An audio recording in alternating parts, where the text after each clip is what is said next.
están? Buenos días, gracias por acompañarnos como siempre en su programa Heraldo Salud, como todos los sábados que estamos aquí. La voz de la salud, justamente tratando temas para nosotros súper interesantes y supongo que para usted también, por la respuesta que hemos tenido a través del radio, por supuesto, y también de las redes sociales, de las diferentes formas de interactuar. Usted puede conectarse y ver este programa después en las redes sociales y también lo puede ver a través de elheraldodemexico.com.mx. Ahí lo puede localizar en la zona de radio y luego zona Laguna, y poco a poco lo va rastreando hasta que aparece justamente este programa de Heraldo Salud. Quiero agradecer, por supuesto, a la gente que hace posible este programa, que es Iván Lavín, Ethel Arredondo, nuestros productores que están allá tras de cámara, siempre muy alegres, muy joviales, que nos reciben con mucha alegría, con muy buena vibra. Toda esta gente, Obando, y por supuesto los médicos que tenemos siempre invitados, ¿no? Hoy vamos a tratar de un tema bastante importante porque hay un evento que se va a presentar en los próximos días, que ahorita nos va a comentar nuestro invitado de qué se trata, que para nosotros es también muy importante, pero también el tema que tiene que ver con los niños y que tiene que ver con las convulsiones y con otras cosas que nosotros a veces pues estamos demasiado familiarizados como médicos con este tema, que a veces subestimamos la respuesta que pueden tener tanto los familiares como, por ejemplo, en la escuela o los amigos ante un paciente, sobre todo un niño que convulsiona. ¿Cómo se estudia? ¿Cómo lo vamos a abordar?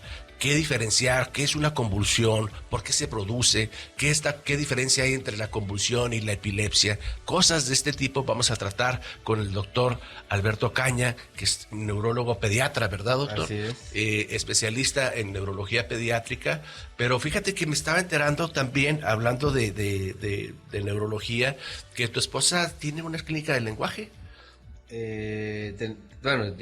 Tengo una clínica de neurodesarrollo. Ah, tú eres el que tienes la clínica Así de es. neurodesarrollo. ¿En qué Así consiste esa clínica, doctor Caña? Ahí vemos todo lo que tiene que ver con trastornos del desarrollo cerebral y del neurodesarrollo, especialmente enfocado a lo que es trastorno por déficit de atención e hiperactividad, con autismo, con problemas de lenguaje, de conducta, de aprendizaje, con problemas que tiene que ver con las emociones de los niños, todo lo que implica el desarrollo de un niño desde recién nacido hasta adolescente, todo eso lo tratamos nosotros. Oye, te decía antes de entrar aquí al aire del comunicado que hizo la Asociación de Neurología Pediátrica, porque recuerdo que uno de los medicamentos que faltaba, por decirlo de alguna manera, en este comunicado, es el de trastorno de hiperactividad en el niño. Sí, ¿no?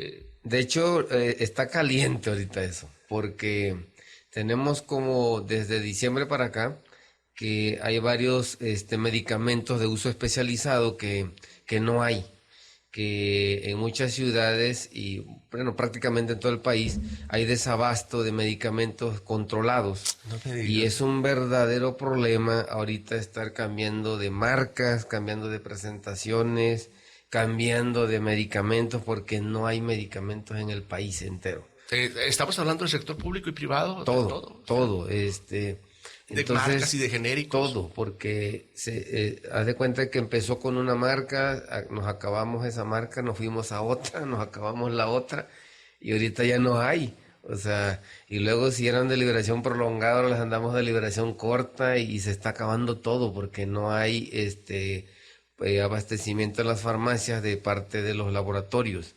Entonces, es un problema nacional. Todas las sociedades médicas, incluyendo la nuestra, que es la de neurología pediátrica, hemos hecho escritos a nivel nacional a través de nuestros presidentes de las sociedades nacionales, precisamente porque ya es un problema que va a afectar a los pacientes, ¿no?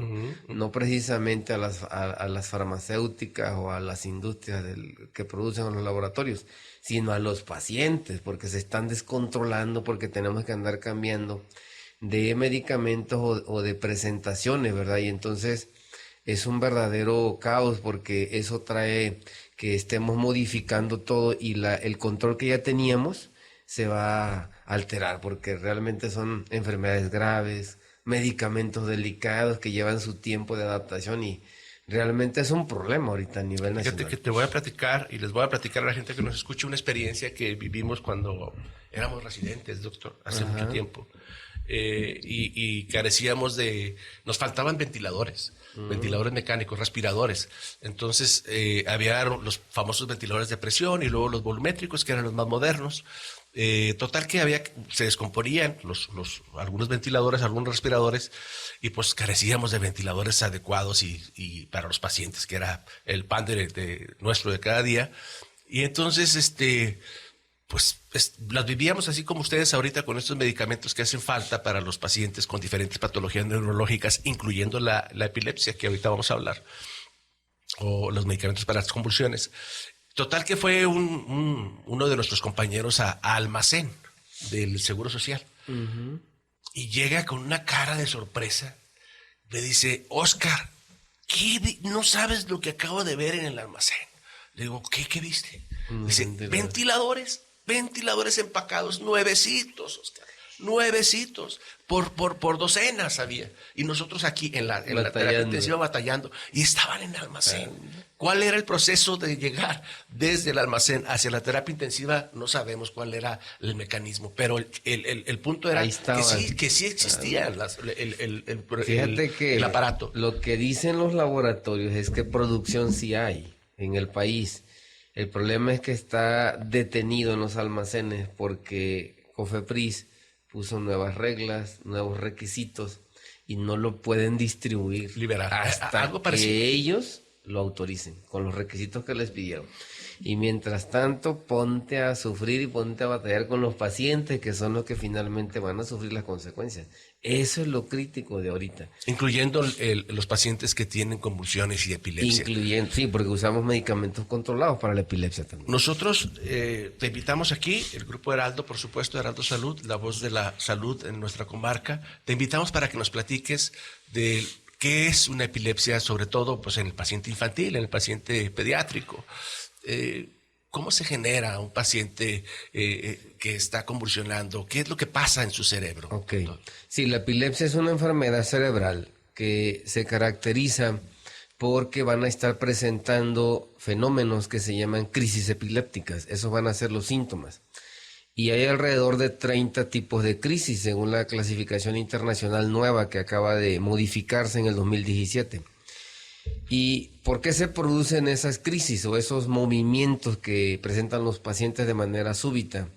Porque en el cerebro hay neuronas, tenemos alrededor de 100,000 millones de neuronas, ¿verdad? Y hay pero neuronas, no usamos todas. No todas. Desafortunadamente. Pero sí pueden convulsionar, cualquiera de ellas, ¿verdad? Entonces, hay un grupo de neuronas que puede ser de un lado o de los dos lados del cerebro que se alteran. Y cuando mandan descargas descontroladas es cuando se va a presentar un movimiento o vamos a ver por fuera en el paciente, vamos a ver movimientos o un evento raro que nos va a llamar la atención. O cuando son muy aparatosas, pues se van a caer, se van a estar sacudiendo, los ojitos se van para atrás, sacan saliva, se hacen pipí, se hacen popó. Y eso se llama entonces una crisis epiléptica, causado entonces por un desorden, un descontrol de las neuronas que mandaron descargas de manera súbita. Eso sería una crisis epiléptica y una epilepsia. Un foco de neuronas. Superactividad de las neuronas se extiende hacia todo el cerebro. De manera descontrolada. Descontrolada. ¿Esto se hereda? Hay un grupo de epilepsias que se heredan, que tienen patrones genéticos y que se van heredando de papás hacia hijos y hacia abajo. El más conocido de ellos es las llamadas crisis de ausencia, que es muy evidente, está bien estudiado cómo se va heredando de papás a hijos y hacia abajo, ¿verdad? ¿Por qué? Porque tiene la enfermedad, se producen las neuronas y se va heredando porque la modificación es genética en los canales. Entonces, pero es diferente esta crisis de la clásica, sí, digamos, es diferente. En donde se estremece y los brazos se flexionan, exactamente. Los ojos hacia arriba, salivación, mordida en la lengua. Lo que tú hablas de crisis de ausencia, ¿cómo es? Es diferente, porque esta puede incluso pasar desapercibida.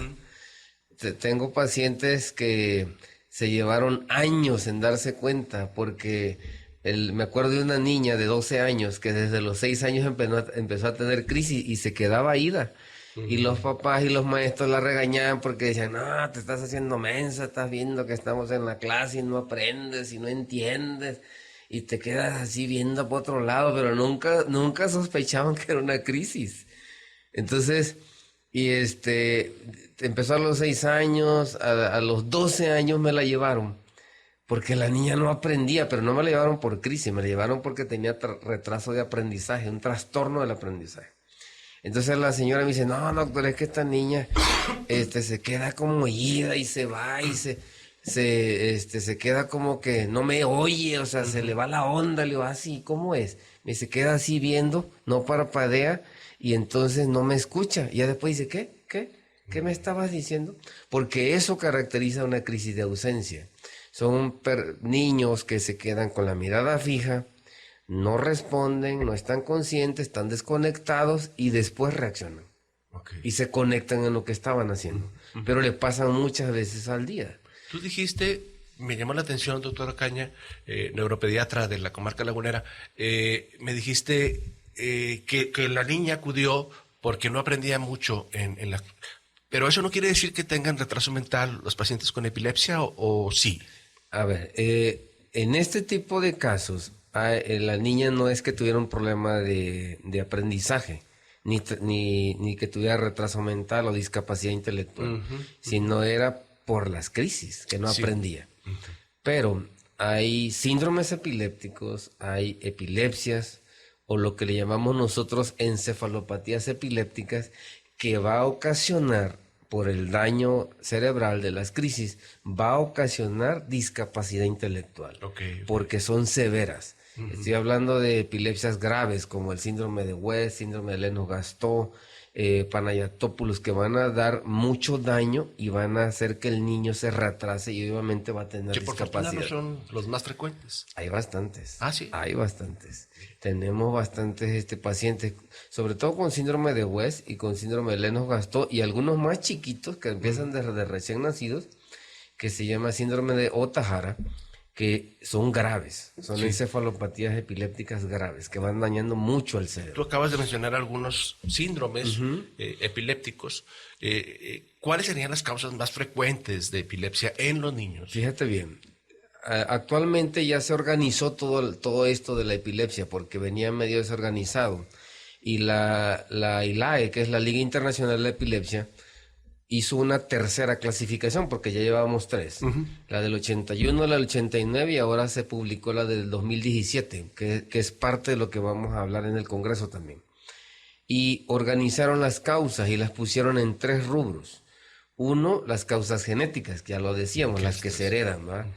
2, las causas estructurales. ¿Qué significa? Es cuando un paciente empieza a tener epilepsia porque tiene un daño cerebral. Por ejemplo, personas que tienen derrame cerebral, que tienen tumores, que tienen malformaciones cerebrales en los niños, que tienen cabezas chiquitas, que se llama microcefalia, cabezas grandotas, que se llama macrocefalia, hidrocefalia, que nacieron mal, que no lloraron, no respiraron al nacer. Eso se llama encefalopatía hipóxica isquémica. Niños que tuvieron un trauma obstétrico al nacer, que nacieron con mucha dificultad y quedaron muy lesionados. Niños que tienen, por ejemplo, malformaciones en alguna parte del cerebro. O sea, todo eso se llama estructural. Significa que hay un daño en la anatomía o en la estructura del cerebro. Y número 3 se llama de causa desconocida, cuando todavía no tienes claro la causa, porque ni es genética, ni tienes un daño cerebral demostrable, pero que ahí está la crisis. La mayoría de los investigadores dicen que se deja ese nombre porque al ir creciendo el niño, muchas veces lo vas a poder definir, que posiblemente era estructural o posiblemente se heredó de alguien, pero lo dejaron así, como de causa desconocida. Y vale la importancia también decir que dentro de las estructurales entran ahora en los niños lo que se llaman las metabólicas, porque hay muchos niños que tienen problemas del metabolismo. Se llama errores innatos del metabolismo. Entonces, en lípidos, carbohidratos, en las proteínas, que se tratan de detectar a través de un estudio que se llama tamiz metabólico, a través de exámenes metabólicos. Otro es las enfermedades autoinmunes, porque hay demasiadas enfermedades autoinmunes ahora. ¿Qué significa esto? Anticuerpos o células que dañan nuestro cerebro y que lo van dañando y que van a producir una enfermedad, también causan epilepsia. Otras son las enfermedades infecciosas, que dejan una enfermedad después de que le da encefalitis, que le da meningitis o meningoencefalitis, te puede dejar epilepsia. Todas estas, cura de la meningitis y deja pero secuela. deja una secuela. Todas estas entran dentro también de las estructurales. Así fue como lo tienen clasificado ahora, porque antes tenían otros nombres. Pienso pero en causa serían esas. Pienso como mamá y me imagino al niño prematuro. ¿Eso predispone a la convulsión? Sí, cómo no. De hecho, puede ser una de las secuelas de la prematurez. Y entraría también dentro de lo estructural. ¿Por qué? Porque un prematuro tiene mucho riesgo de tener hipoxia, isquemia, encefalopatía hipóxico-isquémica, de tener hemorragias. De que le falte oxígeno al cerebro. Sí, de que le falte oxígeno, de que tenga sangrados en el cerebro, porque es un cerebro inmaduro, que tenga zonas de infarto, que tenga mal desarrollo cerebral, atrofia cerebral, que no se desarrolle bien en la parte del cerebro. Entonces, todos esos factores hacen que el cerebrito del prematuro, que nació antes del tiempo, entonces sea predisponente para que tenga crisis. Así es. ¿Los golpes, Doc? ¿Los traumas? Cuando son traumatismos severos, eso también entraría dentro de lo estructural. El traumatismo puede ser leve, moderado, severo, grado 1, 2 o 3. El 2 y el 3 son predisponentes. ¿Por qué? Porque van a dejar daño cerebral. Estamos hablando de que hay fractura de cráneo, que hay hemorragia cerebral, que hay edema cerebral, que hay colecciones que van dañando el cerebro o la corteza cerebral. Cuando es así, sí puede dejar la secuela. Y no nada más que sea una crisis convulsiva durante el traumatismo craneoencefálico, sino que va a dejar el daño para que después lo siga presentando. Oye, es que a todos nos preocupa que el niño se caiga de la cama. Sí, pues. El recién nacido, el chiquilín de 4 o 6 meses. ¿Eso es suficiente para tú hablaste de intensidad de golpe, de trauma? Sí. ¿Eso es suficiente para hacer que un niño eventualmente convulsione? Sí, pero tiene que ser un traumatismo moderado o severo.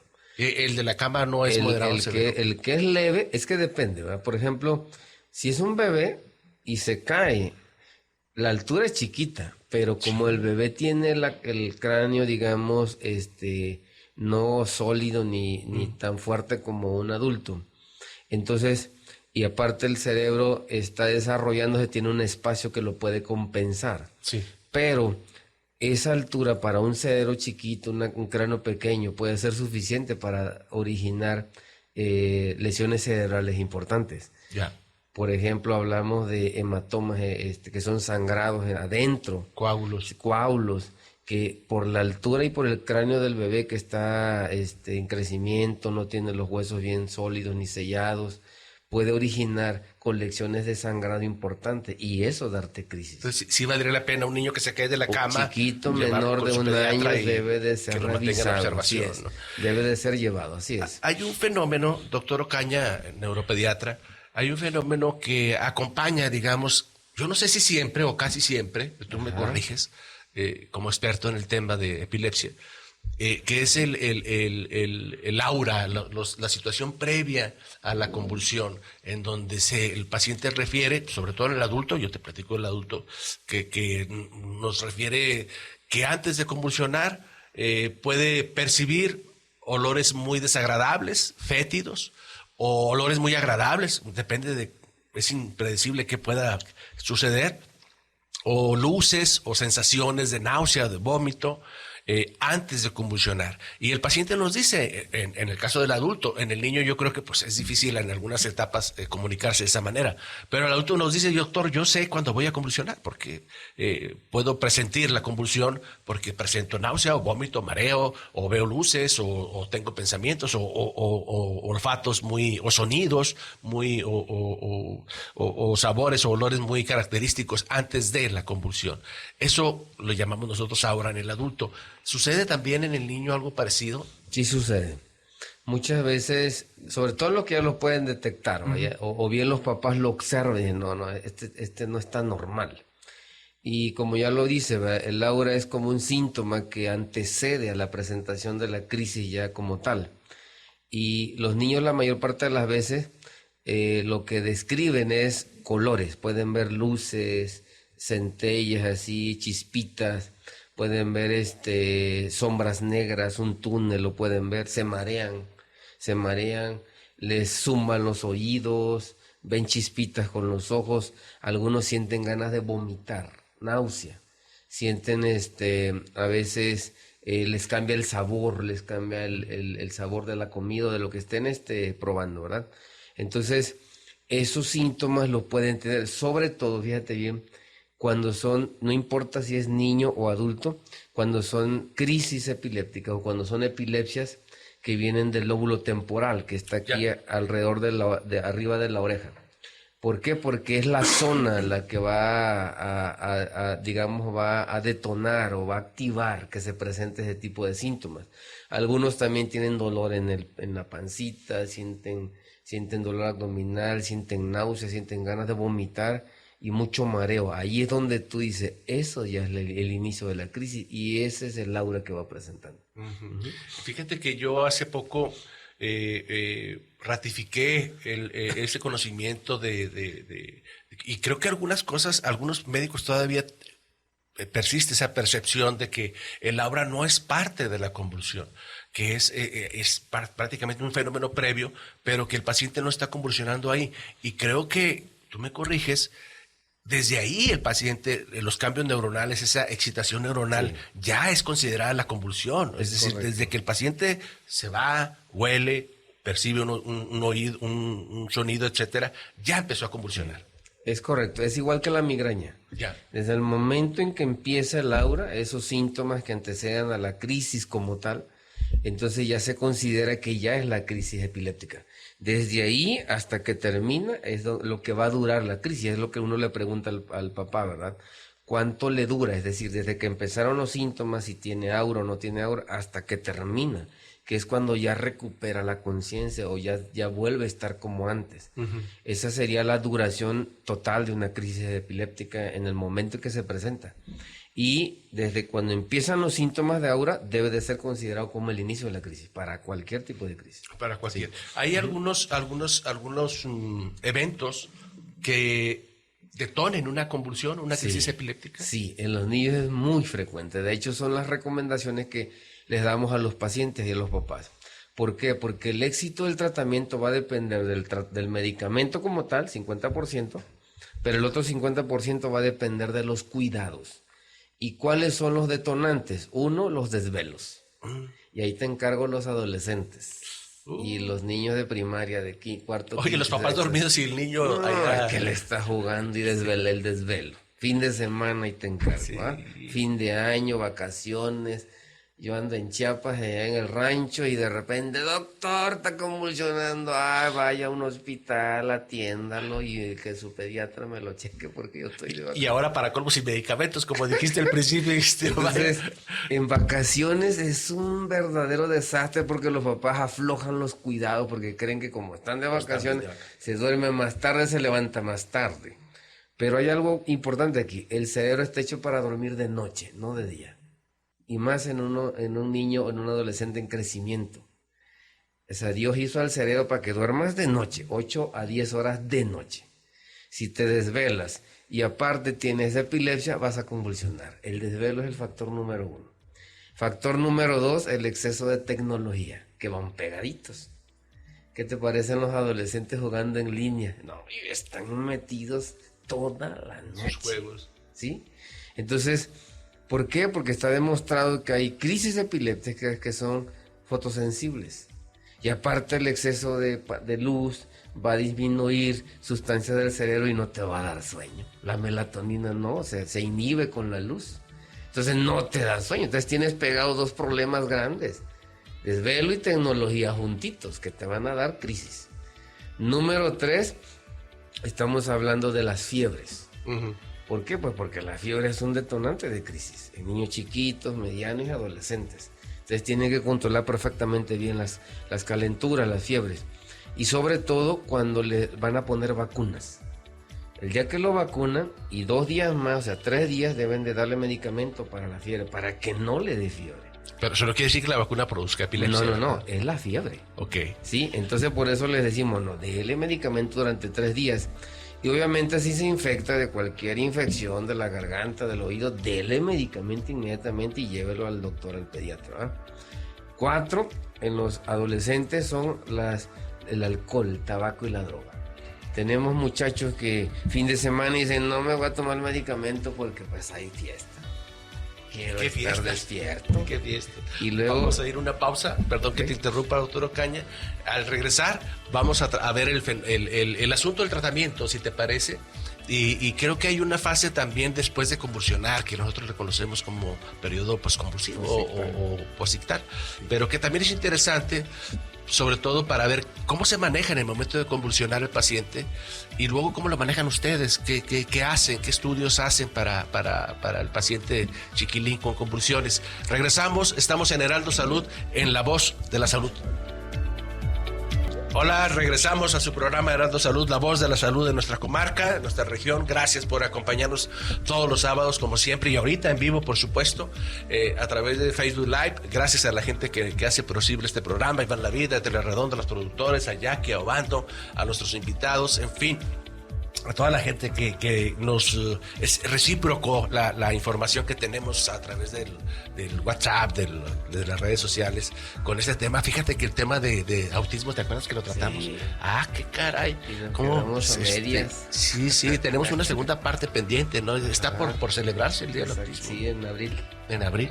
En esa segunda parte vamos a tratar un poquito más de lo que me decías, la parte concreta de cómo viven las familias, los padres, ustedes, la escuela, los médicos, en la casa. En la casa con el paciente con autismo. Sí. Esté pendiente de ese programa, la segunda parte del autismo, la vida, pues yo no diría que tan secreta del paciente y de la familia con autismo, pero sí difícil, ¿no? Sí difícil, por lo que tú nos vas a comentar en su momento. Platicábamos de epilepsia y de que nos hablaste tú, doctora Caña, de neuropediatra, de las causas, por supuesto, de cómo presentan, de los diferentes tipos de convulsiones, desde la clásica, en donde entre comillas, se retuerce el paciente, los ojos hacia arriba, se desconecta, hay salivación, a veces se hace pipí, se excreta, en fin, depende del tipo de paciente y también de los niños. Y luego de ese fenómeno del aura, de las sensaciones previas a la convulsión, pero también después el paciente queda en un estado muy particular después de convulsionar. Es decir, no despierta el paciente. Sí. No, convulsiona y se queda en un estado peculiar. ¿Cuál es ese? Sí, muchos de los pacientes después de la crisis van a quedar con alteración, porque obviamente fue una sacudida fuerte que le pegaron al cerebro, ¿va? Entonces, algunos van a estar cansados porque fueron muy desgastados durante el evento. Otros van a estar con sueño, con dolor de cabeza. Otros, pues obviamente pueden presentar pipí o popó por el evento que tuvieron. Algunos tienen debilidad, no se pueden ni parar, están desorientados, ¿verdad? Porque no saben todo lo que les sucedió, están adoloridos. Sobre todo cuando son esas crisis aparatosas, ¿verdad? Que son las de movimientos fuertes. Tienen demasiado dolor del cuerpo, se sienten como si les hubieran pegado, dicen ellos, muy adoloridos. Y están cansados porque es feo lo que les pasó, se sienten mal, no tienen ganas de nada, obviamente tienen que estar en recuperación y cuidados porque sí fue feo lo que les acaba de pasar. Es un mito esto de que no se muerda la lengua y meter una pluma, una batelenguas, la mano, el dedo. Sí, ¿Qué hay? Son de películas. Sí, ¿qué pasa ahí? Sí, no, pura onda. Le digo a los pacientes, eso es pura onda, porque es un intento de querer ayudar, pero no va a ayudar. Realmente cuando son crisis así fuertes, el intentar meter algo en la boca, a veces les quieren meter cucharas, abatelenguas, hasta la mano, para que no se muerdan, no es conveniente porque en el momento en que empieza la crisis, la boca y la mandíbula también se van a contraer, se van a poner duras. ¿Y qué pasa si yo quiero meterle algo? Entonces tengo el riesgo de varias cosas. Uno, de lastimarlo, porque lo estoy forzando a meterle algo. 2, le puedo romper dientes, lastimar dientes y encías. Me puede morder a mí fuertemente porque está contraído y yo se lo quiero introducirle algo. Y eso no va a ayudar. Lo más conveniente es ponerlo de lado. ¿Para qué? Para que toda la saliva que se está acumulando en la garganta y la lengua se vayan a un lado. Y no hay riesgo, el paciente no tiene riesgo entonces de poder ¿Puede vomitar durante la convulsión? Sí puede vomitar. Entonces hay que evitar que se vaya a la vía que aérea. se ahogue, exactamente. Entonces la posición más adecuada que se ha estudiado es de lado y esperar a que termine la crisis, porque ahí todo se resuelve. La saliva se está yendo a un lado, la lengua está bien colocada, oxigena bien. No necesito meterle nada. Hay gente que a veces que corren por el alcohol como si el alcohol resolviera todo. Y el aire, entonces, ¿no? Por sí, eso, favor, échenle aire. y entonces no. Y es mejor estar atendiéndolo ahí. Y si hay gente que usa corbatas o que trae cosas aquí, cadenas muy apretadas, en ese momento, como aumenta de volumen el cuello, hay que quitar lo que lo apriete, que no lo deje respirar, ¿verdad? Y quitar todo lo que esté alrededor, porque al momento de estarse sacudiendo se puede estar golpeando contra algo. Y no importa en ese momento llamar la ambulancia, ni llamar a la Cruz Roja o alguien así, porque no van a llegar en ese momento. Una crisis dura menos de 1 minuto, la mayoría, ¿verdad?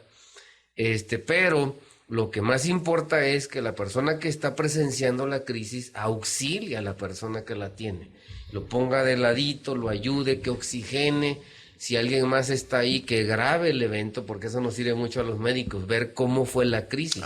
A veces el que lo está presenciando, pues no tiene forma de describirnos porque está todo alterado, está peor que el paciente. Entonces, alguien que lo grabe sí sirve porque podemos ver el video y ver cómo fue el tipo de crisis y eso nos orienta perfectamente bien al tratamiento. Ok, me queda muy claro lo que estás diciendo. Y luego, después de la crisis, seguramente los papás del niño van con el neuropediatra. Primero quizás con el pediatra y el pediatra dice, no, esto es para el neuropediatra como tú. Sí. ¿Qué hacen ustedes? Sí. ¿Algún estudio? No sé. Sí, lo que hacemos es cuando llegan así con el paciente, ¿verdad? Es primeramente preguntar toda su historia, ¿verdad?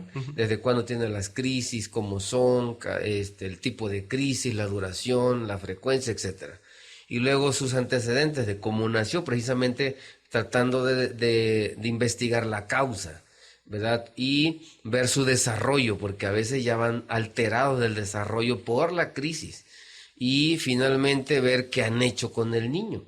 Y ya después de esto, revisamos al niño y después vamos a pedir estudios. Hay estudios que son obligados. Uno es el electroencefalograma o videoelectroencefalograma, que es mejor porque grabas al paciente y puedes ver si tiene alguna alteración en el estudio, puedes ver en el momento si se correlaciona con algún movimiento que haya tenido en ese momento. El electroencefalograma o videoelectroencefalograma se le debe de pedir a todos los pacientes porque vamos a tratar de determinar dónde está el foco, el foco de epilepsia en el cerebro, si es de un lado o de los dos lados. Y luego tenemos otro estudio que puede ser tomografía o resonancia magnética. Pero este estudio lo pedimos sobre todo para los pacientes que tienen 2 o 3 condiciones. Uno, que estemos pensando que tenga una epilepsia estructural. Es decir, que estamos pensando que hay un daño cerebral de algún tipo para ver dónde está el daño.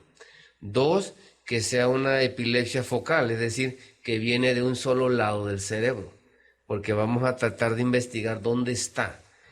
Y 3, que hayamos visto ya un problema del desarrollo del niño, que se tardó para caminar, para hablar, para aprender, o sea, tiene algo que no va normal, ahí también lo vamos a pedir. Y quizás habría una 4ª condición, que es cuando los papás no tienen mucha información o no nos saben decir con claridad todo lo que le ha pasado al niño alrededor de las crisis epilépticas. En esos casos vamos a pedir este estudio, que puede ser una tomografía, que es muy básica, pero mejor sería una resonancia. Aquí sí quisiera resaltar, ¿verdad?, que muchas veces los médicos que nos mandan los pacientes le toman a todos tomografías y casi a nadie le toman electro. Es al revés. Electroencefalograma. Exactamente. Que es el que se pone un chorro de chuponcitos en el cerebro. Muchos chuponcitos en la cabeza. Es al revés. A todos hay que tomarles electros y nosotros vemos a quién le tomamos tomografía o resonancia. Sí, fíjate que ¿Vale? ahorita que estabas hablando de eso, hice el repaso mental del electroencefalograma que mide la actividad cerebral eléctrica, Sí. la actividad eléctrica del cerebro. Y pues es un estudio básico para las convulsiones. Es obligado. el estándar de oro, digamos, el bueno, pues digamos. Y pensé en nosotros, en el electrocardiograma, que también mide la actividad eléctrica, pero del corazón, que es el básico para el infarto. Exactamente. Sí, o sea, nosotros partimos Te lo tienes de ahí, que hacer. de ahí, Igual y después es de en poder el tomar un cerebro. chorro de estudios Y y luego haz lo radiografías que y lo que tú quieras. quieras. Y pienso también en algo parecido en el cerebro. Epilepsia es igual. El clave es el electro, porque te permite definir, ¿verdad?, los tipos de crisis y la epilepsia. Y de ahí partes qué más le vas a hacer. Y dependiendo también todo el historial que traiga el paciente y la causa que estamos pensando, ya definimos, necesita resonancia o estudios más profundos. Estamos hablando de PET, SPET, espectrografía, gamagrama cerebral. O sea, ¿qué más le voy a pedir? Porque estoy ya pensándole en la causa. Pero eso va a partir del primero, del electroencefalograma, que a todos se les debe de hacer. Perdón. Una vez que ustedes definen la causa, ya sea estructural o metabólica, como tú nos mencionabas, en fin, infecciosa, diferentes motivos, inicias el tratamiento. Así es. Que hay diferentes fármacos. Hay muchos medicamentos. Ahí lo que hay que definir, nosotros los médicos y también los pediatras lo pueden hacer, es definir primero el tipo de crisis. Oye, me pongo en el lugar de los papás. Pídale usted los estudios que quiera, pero quítele la convulsión. Sí, o sea, yo le hago lo que usted quiera, pero no lo quiero ver. Miedo. No lo quiero ver nuevamente convulsionar. Exactamente. O sea, deme algo para que me convulsione. Dele algo, un jarabe, una pastilla, lo no que sé. sea. Entonces, aquí tenemos que definir primero, uno es el tratamiento agudo, es decir, cuando te lo llevan convulsionando. Ese es un tipo de medicamentos para detenerla en ese momento, ¿verdad? Pero otro, cosa diferente, va a ser el tratamiento a largo plazo. Entonces, lo primero que tiene que hacer el pediatra y nosotros es definir qué tipo de crisis tiene. Hay 3 grupos. Están las llamadas focales, que son de un solo lado. Están las llamadas generalizadas, que son de los 2 lados del cerebro. Y están las de causa desconocida. Entonces, tienes que ver en cuál está, porque dependiendo del tipo de crisis, va a ser el medicamento que le vamos a dar. Okay. Para cada grupito hay 2 o 3 medicamentos de primera elección y después van los que siguen si no funcionan los primeros. Entonces, ahí ya está bien establecido qué medicamento dar, pero tienes que tener clarito qué tipo de crisis tiene, ¿verdad? ¿Qué hacen? El medicamento, la función más importante es entrar a la circulación, a la sangre. Cuando se lo toman, van a llegar hasta el cerebro y van a llegar por la sangre, van a llegar a donde están las neuronas mandando descargas. Y su función es detener las descargas, aplacarlas, estabilizarlas, evitar que se estén alterando. Entonces yo le digo a los pacientes, van bajándolas hasta que las dejan quietecitas, de tal manera que ya no pueden mandar descargas descontroladas que van a provocar las crisis.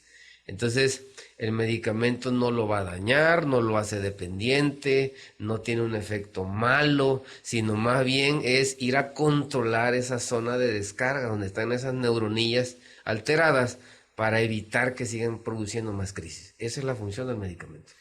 Y ahora que dices que no hay. Y anda, imagínate, Oscar, lo que va a pasar si no hay medicamento. O sea, es como el extinguidor con el fuego. O sea, vamos a usar la marihuana. ¿Cómo apagas el fuego? O sea, si ahí están las crisis y necesitas el medicamento. Hay una corriente de uso de cannabis para convulsiones. Sí. O sea, eso es normal, digamos. Lo que pasa es que... O lo combinan, o sí. No sé, explícame eso. Sí, fíjate bien, el cannabis, como otros medicamentos que ya tenemos en el país y hay otros en el mundo que no han llegado a México, es otro fármaco más, ¿verdad?, para tratar crisis epilépticas. Entonces, tuvo un revuelo de unos 10 años para acá porque ya se empezó a usar en México, pero en otros países ya lo usaban.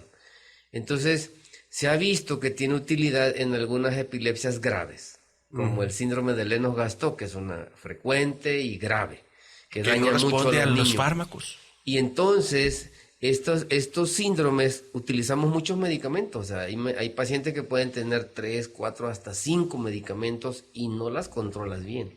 Estamos hablando que tienen crisis 10, 20, 30 crisis al día, diario. Entonces, este medicamento se probó. O sea, estás hablando de 1 por hora. Sí, o sea, feo. Y entonces, claro que cada crisis va dañando el cerebro, por eso les da discapacidad intelectual o retraso mental, antes llamado. Entonces, se probó, o sea, entre los tantos fármacos que hay, se probó para ver si ayudaba, y resulta que sí ayuda en muchos casos. Entonces, uno de mis maestros de México, el doctor Saúl Garza, fue el primero que lo probó. ¿Van a tratar eso en el Congreso? El tema de cannabis, marihuana, marihuana, fármacos para epilepsia, así es. Y ahí va incluido el cannabis. Exactamente. Okay. Entonces, lo probó con una niña en Monterrey, no era permitido en México, legalmente no era permitido, hicieron un proceso legal, lo ganaron, se lo aplican a la niña y resulta que le funciona a la niña. Ahorita sí se vale usar el cannabis. Ya está permitido, ya está México importando marcas. Entonces ya está más barato. O sea, yo puedo como neuropediatra recetar. Sí, ya lo tenemos en México. Ajá. Lo importan de Estados Unidos. Antes no, antes tenías que mandar a Cofepris unas cartas, tus recetas, y lo traíamos de Estados Unidos porque era como si fuera droga. Sí. No, o sea, ya gracias a Dios ya entendieron los del Congreso de la Unión que estamos usándolo para fines médicos, no terapéuticos, no como y no uso, en todos los pacientes. ¿Cómo le llaman? Uso lúdico, le pusieron como si fuera juego. No, es médicamente. Eso no es un juego, por supuesto. Y menos cuando un hijo está convulsionando. Nos condicionaban tanto como si le fuéramos a recetar droga a un niño, o sea, no. Entonces, no, gracias a Dios ya está en México, ya lo importaron.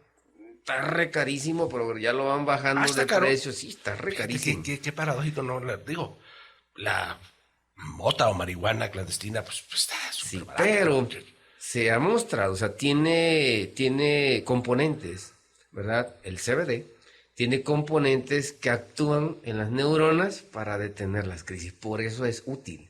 Y la ventaja es que cuando en un paciente sí funciona, si tenía 4 o 5 medicamentos, podemos irle quitando medicamentos y dejarlo con 1, 2 o 3 nada más, y ya no toda la batería de medicamentos que traías. Entonces, realmente es útil, ayuda, no en todos va a funcionar. O sea, tú dijiste, hay un grupo de pacientes que responden al medicamento, y otros que no responden, y otros que les puedes combinar con cannabis, por fortuna, desde el punto de vista farmacológico y desde el punto de vista médico, qué bueno que tú acertaste y subrayaste eso. Esto no es un juego, no es uso lúdico, no. Es uso médico para un paciente que tiene una afección, que en este caso son convulsiones, que no responden al tratamiento con fármacos, que no responden, ¿no? Y eso los puede ayudar, y qué bueno que tengamos una herramienta, digamos, natural. Sí, es un medicamento natural, más, porque pues es biológica, natural. Qué bueno que lo tengamos así, no sintética en este caso, ¿no? Yo he escuchado que hay otro grupo de opciones para el paciente rebelde al tratamiento, digamos, que no funciona, que es la cirugía. La cirugía para epilepsia. ¿Qué hay en relación a eso? Hay bastante avance. De hecho, va a venir al Congreso uno de los pioneros en cirugía de epilepsia en México y Latinoamérica, que es mexicano. La mera piola. Sí, es el doctor Mario Alonso. Él va a estar aquí con nosotros. Él opera pacientes. Él opera muchísimos pacientes. O sea, su casuística supera 2,000 pacientes, pero de los que son de difícil control. Vamos. En el paciente que está convulsionando, que tú mencionabas al principio, en donde se disemina, se esparce, se expande la convulsión desde un sitio específico hacia el resto del cerebro, pues para irse hacia el lado derecho tiene que pasar forzosamente por ese puente, por ese callo. La conexión. Esa conexión entre un lado del cerebro y otro. ¿Hay algún tipo de cirugía en esa área? Sí, de hecho son de las cirugías que se han experimentado y probado, que tratan de ayudar, ¿verdad? Entonces, por ejemplo, cuando son crisis generalizadas, han tratado de hacer, se llama cirugía del cuerpo calloso, que antes, cuando yo estudiaba, la hacían en vivo, o sea, iban y cortaban el cuerpo calloso para evitar precisamente la transmisión de un lado para otro. Ahora lo hacen de otra forma, ¿verdad? Lo hacen con radiocirugía. Ya más Entonces, fino, más sin específico. abrir el cráneo, así como meten un rayo de rayos X Mira. y van diseccionando el cuerpo calloso, lo van como achicharrando, quemando, como si fuera un soplete, le van quemando. Entonces se queda separado el cuerpo calloso, ¿eh? Entonces, eso es algo mejor, algo más nuevo, lo hacen con esterotaxia, lo localizan bien y localizan esa parte. Pero ahorita estamos yendo a otras cosas más nuevas y más un poco mejores. Se llama estimulación cerebral profunda. Ya no sobre el cuerpo calloso, sino sobre una estructura en el centro del cerebro que se llama tálamo. Ya. El tálamo tiene muchos núcleos y todos conectados con el cerebro, con la corteza, que es la orilla del cerebro. Entonces, ¿qué están haciendo ahora? Los neurocirujanos funcionales ponen un electrodo en un núcleo, en donde está donde creemos que está el foco, ponen así como un electrodo, como si fuera un dispositivo adentro en esa zona, y lo estimulan para bloquearlo. Y entonces, eso evita a los pacientes y familiares.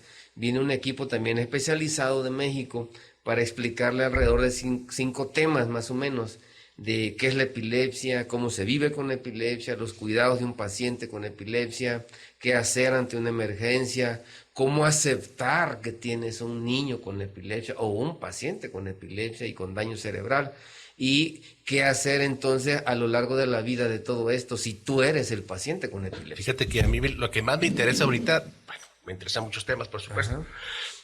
Pero me interesa sobre todo este tema del uso de marihuana o cannabis para el paciente con epilepsia. Ustedes van a ver la parte pediátrica, por supuesto. En el paciente adulto, pues es un paciente que ya toma sus decisiones, por supuesto, y que puede consumir él fumada, digamos, la marihuana, y es una parte que a nosotros a veces nos cuestionan o nos preguntan directamente el paciente, no solamente con epilepsia, sino con otras enfermedades, doc. Entonces nos dice, doc, está parado o sentado en el consultorio y dice, doctor, yo he leído, me he informado por internet, etcétera, o mi compadre le fue muy bien con esto y resulta que se controló tal o X enfermedad y a veces uno no encuentra la respuesta. Sí. de eso, del uso terapéutico de la marihuana y de la forma de aplicación de la marihuana untada, tomada en té o en pay, como lo hacían nuestros ancestros religiosos aztecas o los incas, que ya preparaban la cocaína en pasteles, ¿no? En brebajes, ¿no? Pero hay que aclarar algo aquí, Oscar. El uso del cannabis para fines médicos, no es así como la gente piensa, porque los chavos que tienen epilepsia dicen, entonces ¿qué? Si me echo unas 2, 3, ya con eso le digo, no. Ese es el punto. Te estás fumando ahí marihuana. Es un extracto. Por eso me marihuana. interesa mucho asistir a esa plática para tener las herramientas académicas y profesionales que seguramente ustedes las van a compartir. Para ese tipo de respuestas y preguntas, ¿no? Hay muchísimas. Oye, no, espérate, o sea, hay un proceso científico detrás de esto para poder tratar X o Z enfermedad, en este caso en particular, las convulsiones. Así es, y también, así como invito a los papás y a los familiares y a los pacientes, invitar a los médicos de toda la región, ¿verdad? Así que vamos a aprovechar este congreso, son 2 días, es el 17 de marzo, el 18, el día viernes vamos a estar de 2 de la tarde a 8 o 9 de la noche y el sábado es de 9 de la mañana a 2 de la tarde. Cada hora vale muchísimo porque cada hora tiene un tema diferente, desde la epilepsia en niños, la epilepsia en la embarazada, en la adolescente embarazada, la epilepsia en el anciano, los síndromes epilépticos, el desarrollo del niño con epilepsia. Que Oye, ahorita que dijiste epilepsia en embarazada me sudó la mano. Es algo difícil. Nosotros tenemos terror a las pacientes embarazadas con su pancita grande y convulsionando. Madre santa, pensamos en lo que le está pasando al niño dentro de las emergencias graves como el estado epiléptico, que es grave y todo el mundo tiembla.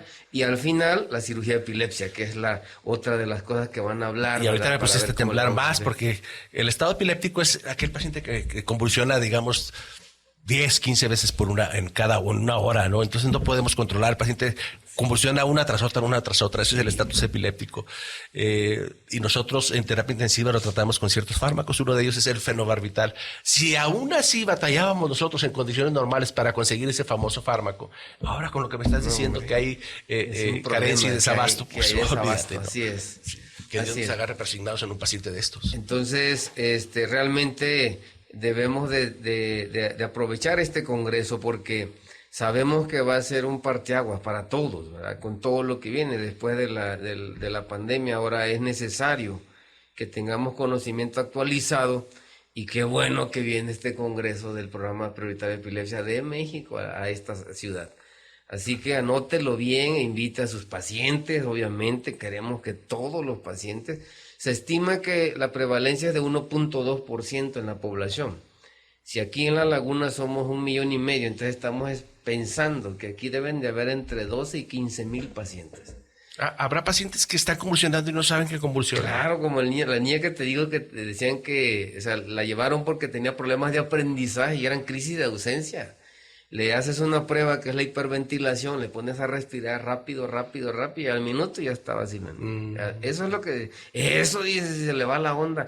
Digo, no señora, está convulsionando. 6 años convulsionando. Y sin diagnóstico. Y todavía pensaban que la niña tenía otra cosa. El diagnóstico, tú dijiste una cosa muy, muy importante.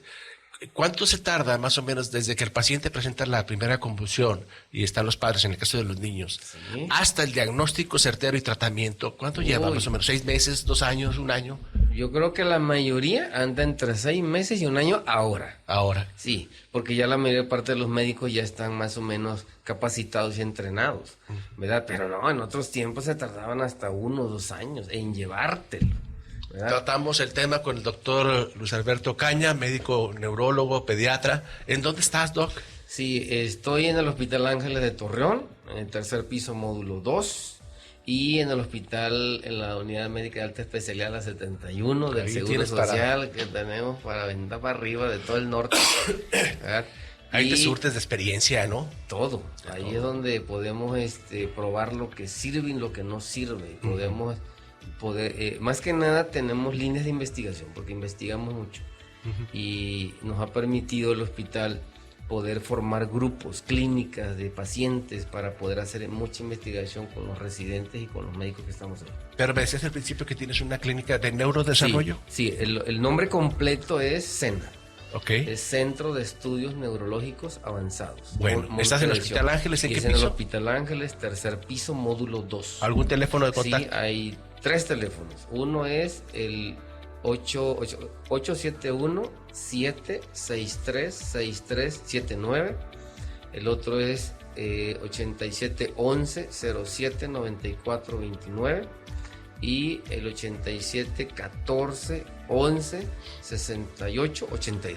Son 3 números. Un placer estar contigo, que nos compartas lo que sabes y esperamos verte con tus invitados. Claro, va a estar con las piolas de la neuroepilepsia. Sí, aquí los vamos a tener sentados, esté usted al pendiente.